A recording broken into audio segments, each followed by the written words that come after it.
Player character knowledge versus character knowledge. Now, we've all dealt with people who end up using a lot of their player knowledge for their character, right? So they just hear somebody else's conversation, maybe they hear like what's going on in a different part of the city for another player, and then they start immediately acting upon that information. Now, whereas this can be helpful sometimes, like let's say they're in a bit of a situation where their character might beef it can be helpful if the party is going to try to find a way that they can notice, try to find a way that they can help rather than just sort of abandon their comrade.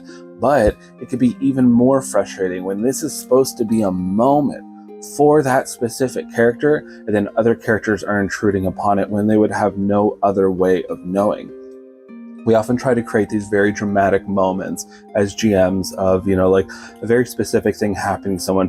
Let's say they're having like vivid visions, or they're having like these nightmarish dreams that are plaguing them about something's going to happen.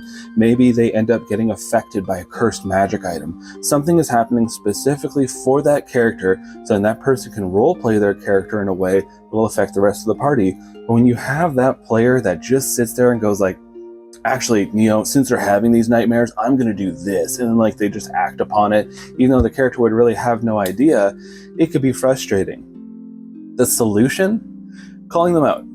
You got to call them out. Unfortunately, it's confrontation time, the thing that a lot of introverts really hate, but it's what's going to happen. You don't have to be a dick about it. You can just say, hey, that's actually just something their character knows. So your character wouldn't know that, so you can't really do this at this moment. It wouldn't make sense. Call out this person, because most of the time they're not trying to be malicious about it. They're not trying to act really bad about it. They're just excited about the moment. They're excited about this thing happening. They want to be a part of it too. Totally understandable. So call them out, just explain, hey, this isn't really for your character. This is sort of this person's scene. This is this person's moment. And most of the time they'll be cool with it. But if they do try to fight back, just really stress, this is how we're playing this game. You as a player know it, your character doesn't.